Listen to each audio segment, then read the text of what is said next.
Hello students, welcome to my YouTube channel AG education 23। तो पिछले part में हमने पढ़ा था कि फोटोसिंथेसिस का प्रोसेस कैसे पूरा होता है और उसमें के उसी में का कुछ पार्ट जो है ना बाकी रह गया था। तो आज मैं कोशिश करूँगा कि हमारा ये पूरा चैप्टर कवर हो जाए। सो वीडियो को बिना लंबा करते हुए स्टार्ट करते हैं इस चैप्टर को। Photosynthesis is unique to green plants. This process supplies food for the plant and oxygen for other form of life. A green plant helps make the oxygen we breathe. So green plants are often referred as green lungs. क्योंकि photosynthesis जो है वो क्या है, एक अनोखा process है plants के लिए। क्योंकि ये प्रोसेस जो है ना वो क्या करता है, एक तरफ तो फूड सप्लाई करता है प्लांट को और दूसरी तरफ ये प्लांट जो है ना फोटोसिंथेसिस का प्रोसेस पूरा करके अपना लाइफ तो बचाता है, इसके साथ साथ किसी और का भी लाइफ बचाता है। तो ये अपने ही लिए नहीं बल्कि हम लोगों के लिए भी जीता है, यानी हम एनिमल्स और ह्यूमन बीइंग के लिए भी ये जीता है। क्योंकि ये क्या करता है, फोटोसिंथेसिस के प्रोसेस से अपना फूड तैयार करता है और उस फूड से जब वो प्रोसेस कंप्लीट होता है तो ऑक्सीजन हमें मिलता है। तो हुआ ना, एक तो ये अपना जान बचाया, दूसरा हमारा भी। A green plant help make the oxygen we breathe. इसके साथ साथ वो हरे पौधे ही होते हैं जो क्या करते हैं, हमारे लिए ऑक्सीजन बनाते हैं ताकि हम सांस ले सके और जीवन जी सके। तो इसीलिए इसके इसी गुण के वजह से, प्लांट्स के इस गुण के वजह से, ऑक्सीजन बनाने के गुण के वजह से ही ग्रीन प्लांट को ग्रीन लंग्स भी बोला जाता है। क्योंकि हम क्या करते हैं, अपने ब्रीदिंग का प्रोसेस जो है वो लंग्स से पूरा करते हैं ना। तो इस तरह क्या कर रहा है, प्लांट भी हमें ऑक्सीजन प्रोवाइड कर रहा है, तो ये भी हमारा एक ग्रीन लंग्स ही हुआ, ये भी हमारा एक लंग्स ही हुआ। सो इसीलिए ग्रीन प्लांट्स को ग्रीन लंग्स बोला जाता है। अब एक एक्टिविटी है जिसमें हम ये जानेंगे कि सनलाइट जो है वो बहुत ही ज़्यादा इम्पॉर्टेंट है फोटोसिंथेसिस के लिए। तो हमारे यहाँ पे ऑब्जेक्टिव क्या है, to show that sunlight is necessary for photosynthesis. तो इसके लिए हमें मटेरियल्स कौन कौन से ज़रूरी होगी। तो सबसे पहला है अ लीफी पॉटेड प्लांट, एक पौधा चाहिए जो गमले में हो, ठीक है, जिसमें पत्ते मौजूद हो। इसके साथ साथ एक ब्लैक पेपर चाहिए, ब्लैक पेपर यहाँ पे काला कलर का कागज़ चाहिए, ठीक है, सीजर चाहिए, आयोडीन सॉल्यूशन चाहिए, इंक ड्रॉपर चाहिए और पेपर क्लिप चाहिए, ठीक है। स्टेप्स 1 क्या है, सबसे पहला स्टेप है cover a leaf partially with black paper at sun below. जिस तरह पिक्चर में आपको दिखाया गया है बिल्कुल उसी तरह आपको क्या करना है, ब्लैक पेपर को लीफ के ऊपर पेपर क्लिप की मदद से उसको स्टिच कर देना है, ठीक है। दूसरा स्टेप क्या है, दूसरा स्टेप है leave the potted plant in the sunlight for 2 to 6 hour. हमें क्या करना है, पॉटेड प्लांट को क्या करना है कि एक ऐसी जगह पे रख देना है जहाँ पे क्या सनलाइट हो, कम से कम 2 से 6 घंटे तक उसको धूप में रख देना है। फिर remove the paper and test the leaf for starch by doing the iodine starch test. इसके बाद क्या करना है आपको, जब 2 से 6 घंटे बीत जाएंगे उसके बाद हमें पेपर को रिमूव कर देना है और उसके बाद हमें आयोडीन सॉल्यूशन की मदद से स्टार्च टेस्ट करना है। फिर हमें क्या चीज़ें देखने को मिलेंगी, क्या कंक्लूजन और एक्सप्लेनेशन क्या रहेगा यहाँ पे, only the uncovered parts turn blue black when iodine solution is dropped on the leaf, the part that had been covered does not change colour. क्या होता है, जब हम जैसे ही आयोडीन सॉल्यूशन डालेंगे तो जितने ग्रीन होंगे, यानी जितने पार्ट को हमने कवर नहीं किया है उतने पार्ट जो है ना वो ब्लू ब्लैक हो जाएंगे और बाकी जिस पार्ट को हमने कवर किया है वो वैसे का वैसा ही रह जाएगा, वो अपना कलर चेंज नहीं करेगा। तो यहाँ पे क्या प्रूफ हो रहा है, यहाँ पे ये प्रूफ हो रहा है कि starch is produce only in the areas that received sunlight, showing that sunlight is necessary for photosynthesis. इस एक्टिविटी से हमें ये पता चलता है कि स्टार्च जो है वो तभी बनता है जब सनलाइट रिसीव हो, सनलाइट पड़े। क्योंकि सनलाइट यहाँ पे नहीं पड़ रहा है जिस पार्ट पे, वहाँ वो क्या है, वो कलर चेंज नहीं कर रहा है, और जिस पे सनलाइट पड़ रहा है वो कलर चेंज हो रहा है। यानी जिस पार्ट पे हमने क्या डाला, हम तो लीफ के पूरे पार्ट पे आयोडीन सॉल्यूशन डाल रहे हैं, लेकिन जिस पार्ट को हमने कवर किया था उस पर सनलाइट नहीं पड़ा था, तो सनलाइट नहीं पड़ने की वजह से वहाँ पे स्टार्च नहीं बना, और बाकी जो पार्ट है उन पर सनलाइट पड़ा था तो इसीलिए वहाँ पे स्टार्च का जो है ना इफेक्ट हमें दिखाई दिया। यानी स्टार्च क्या होता है, जब हम आयोडीन सॉल्यूशन स्टार्च पे डालते हैं, हम आयोडीन सॉल्यूशन किस चीज़ पे डालते हैं, अगर वो ब्लू ब्लैक कलर हमें दिखाए तो हम ये जानते हैं कि यहाँ पे स्टार्च मौजूद है। तो इसलिए इस एक्टिविटी से ये पता चलता है कि सनलाइट जो है वो बहुत ही नेसेसरी है फोटोसिंथेसिस के प्रोसेस के लिए।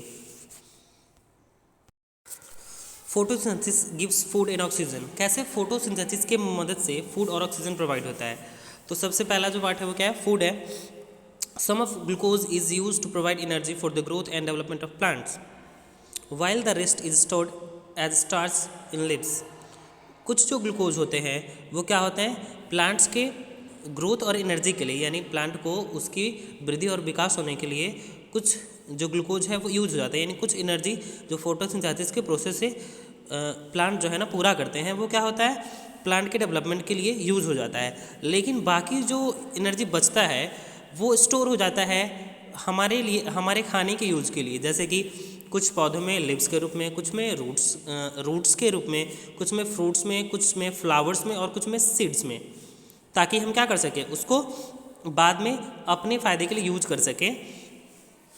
These are food sources of humans and some animals too. Some foods we get from plants are, क्या होते हैं ये फूड्स जो होते हैं ना, ये फूड के जो सोर्सेज होते हैं, ये हमारे लिए यानी ह्यूमंस के लिए और कुछ एनिमल्स के लिए भी ये फ़ायदेमंद हो जाते हैं, जिसको हम यूज करते हैं। और कुछ फूड आइटम्स जो हमें प्लांट से मिलते हैं वो है कैरोट, जैसे रूट के फॉर्म में हमें कैरोट, टर्निप, बीटरूट मिलता है। फिर स्टेम के फॉर्म में ऑनियन, क्लेरी मिलता है, सैलरी मिलता है। लीव्स के फॉर्म में हमें कैबेज, स्पिनच और बहुत सारे जो लीफी वेजिटेबल्स हैं वो हो गए आपको लीव्स के फॉर्म में मिलते हैं।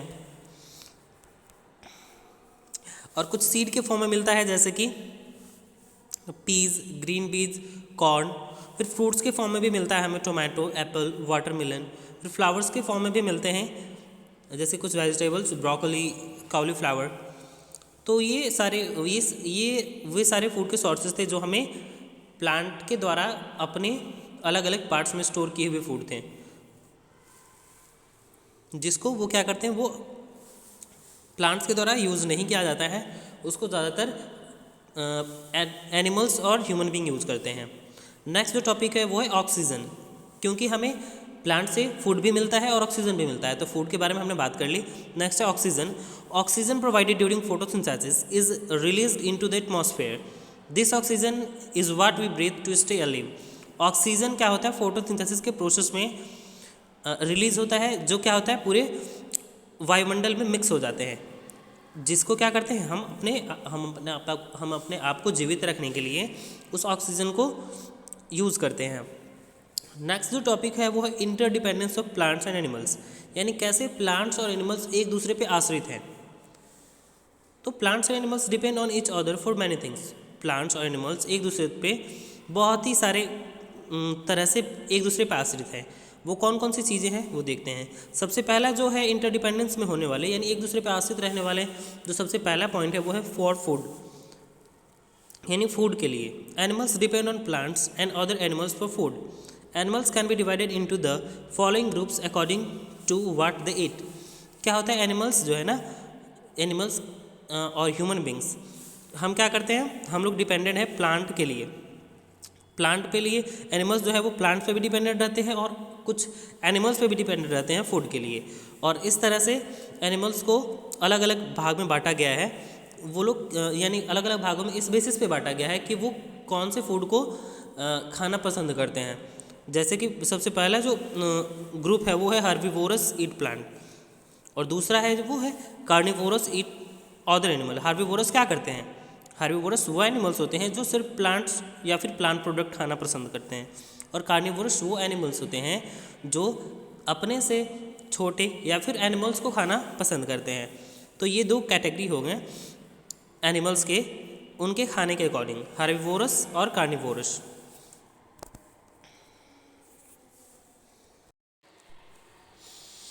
Omnivorous eat both plant and animals. ये नेक्स्ट कैटेगरी है एनिमल्स का। इसमें वो प्लांट्स होते हैं, वो एनिमल्स होते हैं जो प्लांट्स और एनिमल दोनों को ही कंज्यूम करते हैं। और नेक्स्ट है scavengers. Scavengers feed on dead animal. In scavengers सिर्फ मरे हुए जानवरों को कंज्यूम करता है। और इस प्रकार हमारे ये इन्वायरमेंट को भी क्लीन रखने में मदद करता है। नेक्स्ट है decomposers. Decomposers eat and break down the remains of dead animal. क्या होता है ये? डीकम्पोजर्स भी डेड एनिमल को कंज्यूम करता है और उनके रिमेन्स को ब्रेक करने के बाद उनका जो रिमेन्स होता है, यानी उनके जो अवशेष होते हैं, वेस्ट प्रोडक्ट होते हैं, वो बहुत ही ज़्यादा इम्पॉर्टेंट होते हैं सॉइल के लिए, जो कि बाद में चल के प्लांट्स के लिए फूड बन जाते हैं। Decomposers eat and break down the remains of dead animal. The elements that are released during this process are put back in the soil and become food for the plants. ये हो गए animals के categories, उनके खाने के अनुसार कि वो लोग क्या क्या चीज़ कंज्यूम करते हैं, उन्हें क्या बोला जाता है। अब हम एनिमल्स के बारे में, प्लांट्स के बारे में तो जान गए, एनिमल्स जो है वो कैसे डिपेंड रहते हैं प्लांट्स पे, ठीक है। अब वैसे प्रोसेस के बारे में जानेंगे जिसमें एनिमल्स इम्पोर्टेंट है। एनिमल इम्पोर्टेंट है प्लांट के लिए। जैसे कि सबसे पहला किस चीज़ के लिए इम्पोर्टेंट है एनिमल? तो पॉलिनेशन के लिए। पॉलिनेशन प्रोसेस क्या होता है? Plants depend on dead animal for pollination और transfer of pollen grain from one flower to another. Plant जो है वो एनिमल पर डिपेंड रहते हैं अपने पॉलिनेशन के लिए। पॉलिनेशन में क्या होता है कि उनमें उनके फ्लावर में मौजूद जो पोलन ग्रेन होते हैं वो एक फ्लावर से दूसरे फ्लावर में जाने की जो प्रक्रिया होती है वो एनिमल्स के द्वारा ही पूरा हो पाता है। जैसे pollination helps in growth of new plants, जिससे क्या होता है, पॉलिनेशन जो प्रोसेस है उसके मदद से प्लांट्स को हेल्प मिलता है न्यू प्लांट्स को ग्रो करवाने में। जैसे कि bees, butterflies, wasp are some pollinators. Bees, butterflies और वेस्प वैसे इंसेक्ट्स हैं जो पॉलिनेटर्स के रूप में जाने जाते हैं। ये क्या करते हैं? ये flower, they visit flowers to get nectar which is food for them. ये जो इंसेक्ट्स हैं वो क्या करते हैं? फ्लावर को विजिट इसलिए करते हैं, फ्लावर के पास इसलिए जाते हैं ताकि उसका नेक्टर सर्च कर सके। लेकिन क्या होता है, लेकिन वो जब वापस उड़ते हैं तो उनके साथ साथ उनके पैरों में या फिर उनके द्वारा जो है ना पोलन ग्रेन उनके पैरों में स्टिक हो जाते हैं, चिपक जाते हैं, जिससे वो जब एक फ्लावर से दूसरे फ्लावर के पास जाता है तो वो पोलन ग्रेन वहाँ पे गिर जाता है, वहाँ पर डिपॉजिट हो जाता है और वहाँ पे नए प्लांट का ग्रोथ हो जाता है। Plants attract pollinators through. Plant जो है वो कैसे एनिमल्स को अट्रैक्ट करते हैं अपने तरफ? तो सबसे पहला उनके पास क्या होता है? स्वीट नेक्टर होता है, एक मीठा रस होता है जिसका नाम है, जिसको मकरंद बोलते हैं हम। नेक्स्ट होता है नाइस स्मेल और फ्रेगरेंस। अपनी अच्छी खुशबू के वजह से वो अट्रैक्ट करते हैं। नेक्स्ट है कलरफुल फ्लावर्स, और नेक्स्ट होता है जो रंगी बिरंगी जो फ्लावर्स होते हैं उनके, ये होते हैं नेक्स्ट उनको अट्रैक्ट करने का वजह। नेक्स्ट है seed dispersal. Plants need to have their seeds spread over a wide area. If all the seeds fall in one area, the plants that grow will not have enough water, soil और sunlight to grow properly. Plants, देखो क्या होता है, plants को उनके seed जो है वो इधर उधर बिखरे हुए होने चाहिए। ये बहुत ही ज़्यादा इम्पोर्टेंट होता है उनके लिए, क्योंकि अगर जितने भी सीड्स हैं वो अगर एक ही जगह पे उसी, जैसे कोई प्लांट है उसी के अगर बगल में, उसी के जस्ट नीचे अगर उनके सारे सीड्स गिर जाए तो वो जो प्लांट ग्रो करेगा तो ना ही उनको अच्छी मात्रा में पानी मिलेगी और ना ही अच्छी मात्रा में मिट्टी और सनलाइट मिल पाएगा, तो ये इस प्रकार अच्छी तरह से वो ग्रो नहीं कर पाएगा। Animal eat fruits at times seeds get stuck to their fur and carried away and dispersed. यहाँ पर सीड डिस्पर्सल के प्रोसेस में ये बताया गया है कि एनिमल्स क्या करते हैं, फ्रूट्स ईट करते हैं, और इससे क्या होता है कि जब वो फ्रूट्स को ईट करते हैं तो उसमें मौजूद जो सीड होते हैं वो उनके फर में चिपक जाते हैं, जो क्या होते हैं, एक जगह से दूसरे जगह पे कुछ दूरी पे जा कर के गिर जाते होंगे। इससे क्या होता है, इस प्रोसेस को हम सीड डिस्पर्सल बोलते हैं, यानी वो प्रोसेस जिसमें प्लांट्स का जो सीड है वो एक जगह से दूसरी जगह पे स्थानांतरित हो जाता है, यानी चला जाता है, उसको हम सीड डिस्पर्सल बोलते हैं।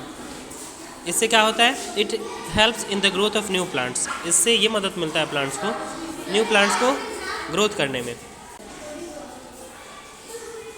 So while animals get food for plants, they in turn help in the growth of new plants.